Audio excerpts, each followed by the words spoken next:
여러분 어떤 상황에든 강하고 담대하시길 바랍니다. 좌로나 우로나 치우치지 말고요.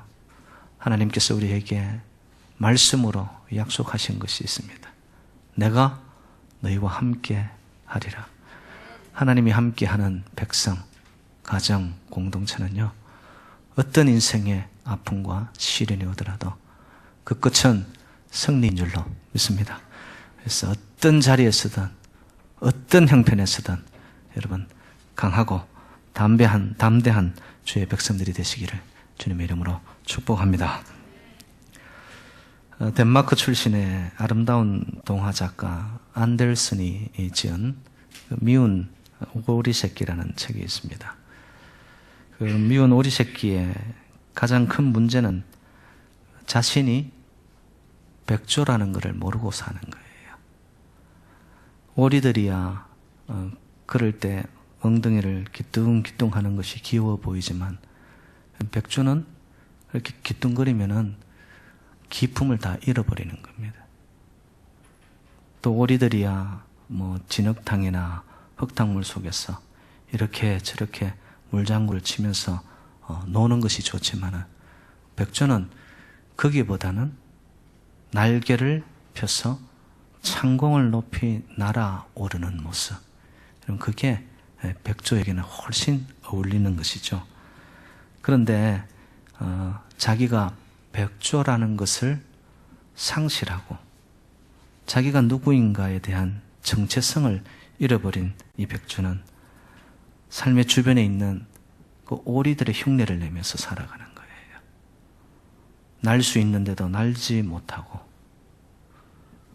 그의 색깔은 기품 있는 흰색인데도 불구하고 흙탕물 속에서 진흙탕 싸움 속에서 자기 자신이 그냥 바닥 인생을 살아가는 것.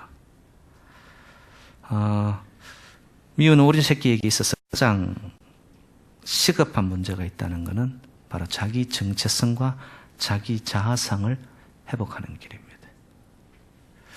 오늘날 많은 그리스도인들 중에서 보면은 정말 고귀하고 아름다운 정체성과 자아상을 가지고 있음에도 불구하고 이 미운 오리 새끼처럼 살아가는 그리스도인들이 많습니다. 자기가 백조인 줄 모르고 오리처럼 살았던 모습처럼 우리가 하나님의 놀라운 백성들임에도 불구하고 이 땅 속에 정말 하나님을 모르고 살아가는 자들을 그들의 인생 싸움판에서 같이 뒹굴면서 살아가는 그런 그리스도인들을 많이 보게 됩니다. 여러분, 올바른 정체성과 자아상이 확립이 되어지면은요, 그 인생은 황무지와 같은 인생의 처참함 앞에서도 장미꽃을 피워내는 인생이 됩니다. 그런데 자기가 누구인지 자기의 자아상이 확실하지 않은 경우에는요, 아무리 옥토 같은 환경이 주어지더라도 그 옥토에서 인생의 열매가 없는 가라지 인생들이 되고 맙니다. 우리 인생 중에서 가장 중요한 질문 3가지가 있다면 나는 누구인가? 왜 살아가나? 그리고 어떻게 살 것인가? 여러분, 이 3가지 질문이 인간 역사의 종교와 철학 전체의 해결점을 찾아내기 위해서 던진 질문이거든요. 이 3가지 질문은 서로가 연관성이 있고요. 제가 알고 이해하기로는 순서가 있습니다. 왜 사느냐, 어떻게 살 것이냐, 이것을 알기 위해서는 나는 누구인가라는, 다시 말하면 나의 신분을 알아야 된다는 거죠. 자기의 신분과 자기의 정체가 확실하여질 때에 왜 살아야 되는지 삶에 대한 열정, 더 나아가서 삶에 대한 목적을 알게 되어지고요. 그리고 어떻게 살 것인가, 내 삶이 이 땅을 사명으로 살 것인가, 아니면 한번 왔다 가는 인생, 무의미한 삶으로 살 것인가, 명확하게 선을 긋게 됩니다. 오늘 본문에서는 그리스도인들의 이 정체성에 대해서 네 가지를 명확하게 말씀하고 있습니다.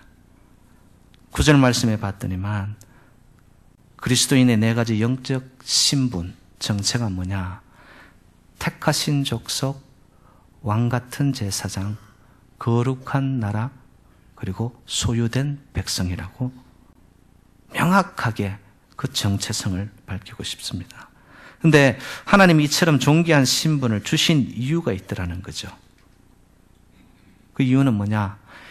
이는 너희를 어두운 데서 불러내어 그의 기이한 빛에 들어가게 하려 하심이라. 왜 우리에게 이러한 네 가지의 분명한 삶의 정체를 주셨느냐?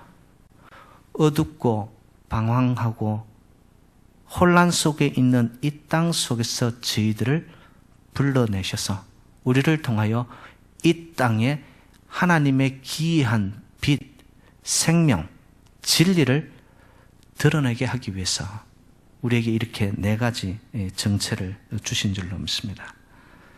그래서 이 네 가지에 대해서 제가 간략하게 좀 나누기를 원합니다. 첫 번째, 택하신 족속. 이 말은 선택받았다라는 겁니다. 여러분, 저와 여러분들은 내가 원해서 하나님의 백성이 된 것이 아니라 하나님이 그 무수히 많은 자들 중에서 선별하여 특별히 우리를 뽑으신 하나님의 백성들인 줄로 믿습니다. 여러분, 어느 국가대표이든 간에 운동을 하는 국가대표팀들이 있어요. 대표팀들은 뭐죠? 뽑힌 자들입니다. 내가 대표팀 되겠다고 해서 내 마음대로 되는 게 아니에요. 명확한 기준을 통하여서 무언가가 눈에 띄고 인정을 받아 하나님께서 뽑으시는 그 뽑힘 속에 저와 여러분들이 천국 대표팀으로 저희들은 뽑힌 줄로 믿습니다. 그 선택과 뽑힘이라는 것은요, 이건 놀라운 특권이거든요. 그래서 에베소서 1장 4절에 보니까 창세전에 그리스도 안에서 우리를 택하사 우리로 사랑 안에서 그 앞에 거룩하고 흠이 없게 하시려고 그 기쁘신 뜻대로 우리를 예정하사 예수 그리스도로 말미암아 자기의 아들들이 되게 하셨노라 라고 말합니다. 하나님이 뽑으셨는데 보니까 그 뽑는 기준이 뭐였냐면은 예수 그리스도를 통하여 예수 그리스도의 보혈의 피를 통하여 믿는 백성들을 하나님이 뽑으시는 거예요. 오늘 본문에 보니까 6절에 그를 믿는 자들은 부끄러움을 당치 아니하고, 그죠? 그의 말씀을 믿지 않고 순종하지 않는 자들은 어떻게 된다고 했습니까? 넘어지고 거꾸러지고 결국에는 버림받고 그들은 그렇게 정한 인생이 되어버리는 거예요. 저와 여러분들은 하나님께서 축복의 인생으로 정말 이 땅을 살지만 영원의 삶으로 이어지게 하기 위해서 하나님께서 특별히 선별하여 저희들을 뽑으신 하나님의 백성인 줄로 믿습니다. 그 선택되었다라는 의식, 그렇구나, 내가 택함받은 족속이라는 거, 여러분, 이것이 우리의 삶을 얼마나 가치롭고 힘있게 만드는지 모릅니다. 그저 그런 인생이 아니고 저와 여러분들은 스페셜이라는 거예요.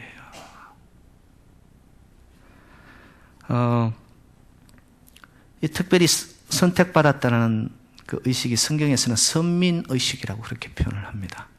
그 선민의식이 바로 유대인들이 가지는 정체성입니다. 우리 민족은 하나님이 뽑으셨다라는 거예요. 그 선민의식을 통하여서 이 유대인들은 전 세계에 디아스포라가 되어서 흩어지는 백성이 되지만은요, 어느 곳에 가더라도 그들은 하나님이 나를 선택했다, 하나님이 우리 민족을 뽑았다라는 그 선민의식 때문에 가는 곳곳마다 유대인들은 앞서가는 민족이 됩니다. 그럼 지금 유대인들의 전체 인구가 한 1,500만에서 이제 한 2,000만 가까이 되는데, 그 본국에 있는 이스라엘 땅에는 지금 한 800만 정도의 이스라엘 백성들이 있고요. 세계로 흩어져 있습니다. 세계 인구에 비한다면 0.3%, 1%도 되지 않는 인구수예요. 근데 그 수를 가지고 이슬람권에 있는 한 16억 정도가 되는 이슬람권의 그 많은 자들하고 대항하여서 하나도 밀리지 않습니다. 왜일까? 그들의 의식 속에, 정체 속에 우리는 하나님이 붙잡고 있고 하나님이 뽑았다라는 거예요. 그리고 여러분 아시겠지만 미국 내에서 유대인들은 전체 인구가 한 3% 미만입니다. 그런데 이들이 미치는 영향력은 뭐 정치, 경제, 금융, 예술, 문화, 언론, 그리고 정보통신 뭐 이런 거에 보면은 주요 부분에서 주도적인 역할을 하면서 그들은 앞서가는 민족이 됩니다. 미국의 최고 부자 400명 중에서 24%가 유대인입니다. 4분의 1입니다. 4분의 1. 놀라지도 않네요. 400인 최고 부자 중에서 근 4분의 1이 유대인이고요. 상위 6대 거대 은행 중에서 세계 은행이 이 유대인의 자본으로 돌아가고 있습니다. 뭐 여러분 언론 정보통신 이런 것만 해도요. 워싱턴 포스트지라든지 타임지라든지 일간지 있지 않습니까? 이런 것만 해도 전부 다 유대인들이, 그 방송만 해도 여러분 유대인들이 다 잡고 있고요. 영화계 이런 거는 말할 것도 없습니다. 헐리우드의 최고 메이저 영화 산업체가 7개가 있는데 그 중에 디즈니만 빼고 6개는 전부 다 이 유대인들이 장악해버렸습니다. 그런데 이 매스컴과 영화, 이런 통신, 정보를 통하여서 그들이 세계를 움직여가는 거예요. 엄청난 파워를 가지고 있는 거죠. 그게 전부 다 어디서 출발되었느냐? 자기들은 하나님이 특별히 뽑았다라는 선민의식이라는 거예요. 여러분, 저와 여러분들도 하나님께서 특별히 뽑으시사 또한 이 미국 땅으로까지 보내셔서 하나님께서 우리를 선별하여 뽑으신 민족임을 믿으시기를 바랍니다. 그 선택의식, 그죠? 주께서 나를 정말 택하신 족속으로 삼으셨다라는 거. 이렇게 그냥 허황된 삶으로 살도록 둔 인생이 아니라 그 특별히 뽑으신 백성을 통하여 하나님께서 무엇을 하시게 하느냐? 사명을 준 거예요. 그 사명이 뭐냐면은 두 번째 나오는 왕 같은 제사장입니다. 제사장의 특별한 두 가지 임무가 있다면은 하나님 앞에 담대히 나아갈 수가 있습니다. 그리고 죄인과 하나님 사이에 중보 역할을 하는 자가 제사장입니다. 그런데 오늘 본문에 봐드리면 그냥 제사장이 아니라 왕 같은 제사장으로 나와 있습니다. 여러분 성경상에 보면 왕 같은 제사장이 나타나는데요. 왕이면서 제사장을 누구였냐면은 아브라함을 축복하였던 살렘 왕 멜기세덱이라는 사람이 나타납니다. 멜기세덱이 왕이면서도 제사장이었습니다. 그런데 이 왕이면서 제사장인 이 모습은 뭘 의미하느냐? 예수 그리스도의 모형이더라는 거예요. 그래서 예수 그리스도가 이 땅에 왕 같은 제사장으로 오셨는데 그 왕 같은 제사장인 예수 그리스도의 보혈의 피가 뿌려지고 그를 믿는 자마다 주어지는 하나님의 특권이 뭐냐? 우리에게도 하나님 앞으로 담대히 나아갈 수 있는 길이 열린 줄로 믿습니다. 또한 부름받은 우리가 사명자로서 죽어가는 이 땅과 하나님의 나라의 중간 역할을 하도록, 중보자 역할을 하도록 주님께서 저와 여러분들을 세우신 줄로 믿습니다. 그래서 요한계시록 5장 10절에 이런 표현이 있습니다. 저희도 우리 하나님 앞에서 나라와 제사장을 삼으셨으니 저희가 땅에서 왕노릇하리로다. 우리가 이 땅에 그냥 왔다 거저가는 인생들이 아니라는 거예요. 그래서 그리스도인은 그리스도의 피를 힘입어 하나님 보좌 앞에 나갈 수 있는 제사장과 같은 사람들이 되었고, 왕이라는 것은 어떤 의미를 말하느냐? 그저 낮은 곳에 있는 것이 아닙니다. 왕은 높은 곳에서 다스리고 통치하는 자입니다. 여러분, 우리는 우리의 기도 속에도 하나님 이거 주세요, 저거 주세요, 이러한 소시민적으로 살아가도록 만든 것이 아니라 뽑아셔서 선택하여 우리를 왕같은 제사장으로 병들어가고 있는 이 땅을 하나님의 나라로 세워가도록 저와 여러분들을 부르신 줄로 믿습니다. 바로 그게 우리에게 주어진 하나님의 목적이더라는 거예요. 선택하여 사명을 주어 왕같은 제사장으로 세우고, 세 번째는 봤더니만 거룩한 나라라고 우리의 정체성을 말합니다. 여러분, 거룩은 뭐죠? 구별입니다.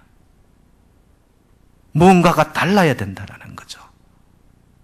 세상 사람들이 하는 그대로 다 가고 넓은 길로 유행이 그러니, 흐름이 그러니, 사조가 그러니 이러면서 생각 없이 가는 자들이 아니라, 물에 떠내려가는 죽은 물고기가 되는 것이 아니라 새파를 거슬러 올라가는 살아있는 물고기라면 물결을 거슬러 올라가기 시작하는 거예요.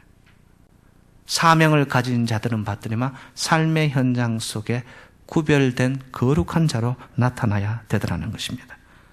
그리스도인들은요, 거룩과 영광과 영원의 삶으로 이어지도록 하나님이 저희들에게 능력을 주신 줄로 믿습니다. 그래서 거룩한 나라라는 것은 하나님의 통치가 있다라는 거예요. 여러분, 저와 여러분 삶 속에 하나님이 개입하시고 간섭하시고 하나님의 섭리와 경륜 속에 하나님이 저와 여러분의 인생을 그냥 그렇게 살도록 두지 않으신 줄로 믿습니다. 반드시 의미를 주셔서 이 땅을 거룩에 선별된 자로서 능력을 발휘하도록, 그리하여 그 능력이 세상을 변화시켜 나가도록 저희들을 부르신 줄로 믿습니다. 택하신 족속, 왕같은 제사장, 거룩한 나라. 이 말은 선택하여 사명을 주어 거룩의 능력으로, 그리고 나서 마지막에 봤더니만 소유된 백성이라고 말씀합니다. 여러분, 저와 여러분들은 하나님의 능한 손에 붙들린 하나님의 백성들인 줄로 믿습니다. 나에게 생명이 있으니까, 나에게 물질이 있으니까 내 가진 것이 내 것인 줄로 착각하면 안 됩니다. 여러분, 저와 여러분들은 하나님의 백성, 하나님의 것이지 사실 알고 보면 나의 것이 아무것도 없더라는 것이죠. 우리가 어떻게 하나님의 소유물이 되었을까요? 고린도전서 6장 19절에 의하면 하나님께서 값으로 산 것이 되었다고 하셨습니다. 하나님이 우리를 소유하기 위해 무슨 값을 치르셨을까요?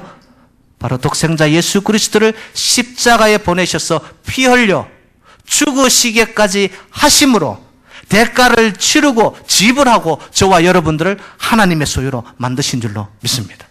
하나님께서 우리를 살려내려 영생으로, 생명으로 주시기 위해서 예수 그리스도를 죽이셔야만 했던 대가를 치른, 정말 값으로 매길 수 없는 하나님의 그 큰 사랑을 통하여 우리는 하나님의 소유가 된 거예요. 그 사랑을 맛본 자는 그러면 어떻게 살아야 되느냐? 하나님과 나와의 이 사랑의 관계, 하나님의 소유된 백성이 된 자들은 그 사랑을 맛본 후에 삶의 현장 속에 사랑의 편지와 향기가 되어서 살아가야 되는 거예요. 소유로 된이라는 표현은 소중하고 기뻐한다라는 뜻입니다. 여러분, 하나님이 저와 여러분들을 통하여 너무너무 고귀하고 소중하여 또한 우리를 통하여 기뻐하시는 하나님의 백성인 줄로 믿습니다. 사람들은 나를 몰라요. 우리를 몰라줘요. 우리가 어떤 사람들인지 몰라요. 그런데 하나님은 하나님의 값을 치르셨기 때문에, 목숨을 주어 맞바꿨기 때문에 얼마나 고귀하고 소중한지 하나님은 아시는 거예요. 그래서 나의 소유, 나의 것, 내가 너를 지명하여 불렀나니 너는 내 것이라. 우리는 하나님의 것인 줄로 믿습니다.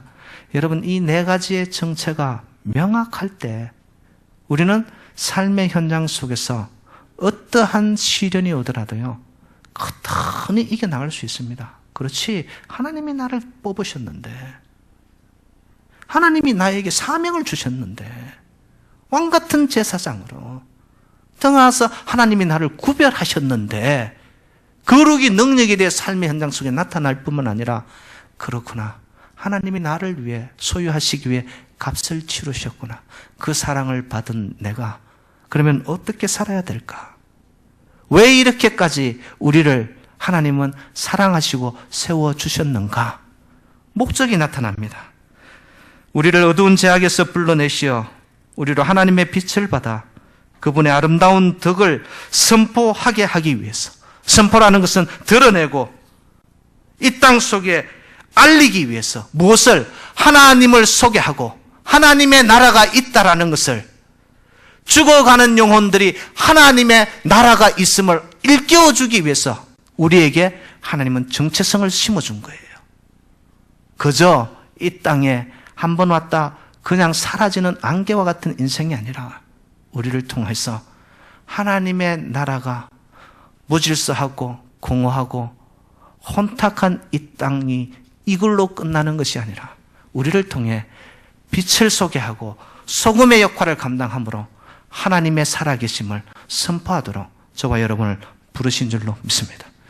여러분, 이런 선포와 하나님 나라를 선전하기 위해선 저와 여러분들이 그러면 어떻게 살아야 될까요? 굉장히 중요한 이야기잖아요.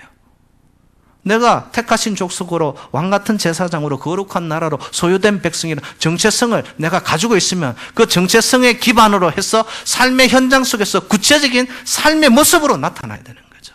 그럴 때에 빛을 발산하게 되어지는 거고 향기가 번져나가게 되는 거고 하나님의 나라가 이 땅에서 세워져 갈 수가 있기 때문에 어떻게 살 것인가? 첫 번째, 여러분, 잘 살기보다 바르게 살아야 될 줄로 믿습니다. 목사님, 그게 무슨 차이가 있습니까? 여러분, 우리는 나도 모르는 사이에 물질주의와 자본주의와 자유물결주의에 따라가지고요, 잘 살아보자라는 생각이 들어가 있어요. 근데 그 잘 살아보자는 것이 물질적인 풍요에 붙들려 있는 경우들이 많습니다. 여러분, 한국에서 새마을 운동을 아실 겁니다. 새마을 운동의 시작도 새마음 운동이라는 어느 목사님이 하나님이 주신 지혜를 받아서 시작한 거예요. 근데 그걸 국가에서 채택하여 새마을 운동으로 바꾸면서 너역은 슬로건이 뭐였습니까? 잘 살아보세. 이른 아침부터 일어나서 새벽동이 트네 뭐 이런 노래 있었잖아요. 근데 여러분, 잘 살아보자라는 슬로건을 내오면서 경제적으로는 부강이 되었습니다. 근데 한국의 병폐적인 요인이 뭔 줄 아십니까? 정확한 기준이 없습니다. 바르게 살아가야 할 그 길이 없어졌습니다. 잘 살기 위해서 수단 방법 가리지 않고 그냥 내 배만 채우면 되지. 잘못된 겁니다. 그리스도인의 정체성이 확립된 자들은요, 잘 사는 것에서 벗어나서 바르게 사셔야 됩니다. 가야 할 길을 가는 자들, 그 길은 주님이 가신 십자가의 길입니다. 그래서 고난이 찾아와도, 삶 속에 불편함이 있어도, 삶 속에 불이익을 당해도, 사람들이 나를 알아주지 않아도 반드시 가야 할 그 길, 옳은 길을 선택하여 살아갈 때에 저와 여러분들을 통하여서 하나님의 나라가 어두워져가는 이 땅에 빛으로 선포되어질 줄로 믿습니다. 두 번째, 떵떵거리기보다는 당당하게 사시기를 바랍니다. 떵떵거리는 것에는 보이지 않게 그 속에는 허세가 들어가 있고요, 허풍이 들어가 있고요, 삶의 내용보다는 겉으로 드러나는 껍데기를 강조합니다. 그런데 당당한 자들은 작은 것 하나에도 삶의 신실과 진실과 정직이 실려나갑니다. 어떤 자리에서도 비굴하지 않습니다. 세상 가치보다는 천국 가치를 소유한 자들. 다니엘의 세 친구 여러분 기억하십니까? 사드락, 메삭, 아벳느고. 그들은 자기들의 특별한 정체성과 신분의식과 하나님의 백성이라는 이 신앙의식으로 무장된 자들이었습니다. 그래서 그들은 그 당시 최고의 강국이었던 바벨론이라는 느부갓네살 왕 앞에서 우상 앞에 절하라. 사실 사드락 메삭 아벳노고의 신분은 노예로 잡혀온 자들이었습니다. 노예가 최강국 일국의 왕 앞에서 그들은 어떻게 합니까? 그리 아니하실지라도 우리는 하나님 앞에 신실한 길을 가겠다라고 풀무불에 던져집니다. 어떻게 되었어요? 털끝 하나 상치 않고 평소보다 7배 불을 높여서 풀무불을 가열했지만 하나님께서 그들을 지키셨습니다. 사랑하는 여러분들, 우리 속에 이러한 올바른 정체성이 있다면 저와 여러분들 신실하고 정직하고 진실된 바른 길을 가시는 주의 백성들이 되기를 주님 이름으로 축원드립니다. 그 길을 갈 때 여러분 하루를 살아도 당당한 자로서, 그 당당함은 결코 사람 중심이 아니라 하나님 앞에 내 인생이 있다라는, 그래서 택하신 족속으로 왕같은 제사장 사명을, 그리고 거룩의 능력으로 하나님의 나라를 이 땅에서 세워가면서 하나님의 소유된 백성 사랑의 통로로 그렇게 쓰임받을 때 저와 여러분들을 통하여 이 제단을 통하여 하나님의 나라가 어두움에 깔린 이 시대 앞에 기이한 빛을 발산하는, 그래 하나님의 나라를 세워가는 저와 여러분들 복된 제단 되시기를 주님의 이름으로 축원드립니다. 하나님 아버지, 세상을 변화시켜 가야 할 주의 백성들이 세상 사람의 흉내를 내면서 본인이 하나님 나라에 선택받은 놀라운 고귀한 존재라는 것을 잊어버리고 이 땅에 사소하고 이익에 엇갈리는 흙탕물 싸움에 내 자신이 더럽혀지지는 않았습니까?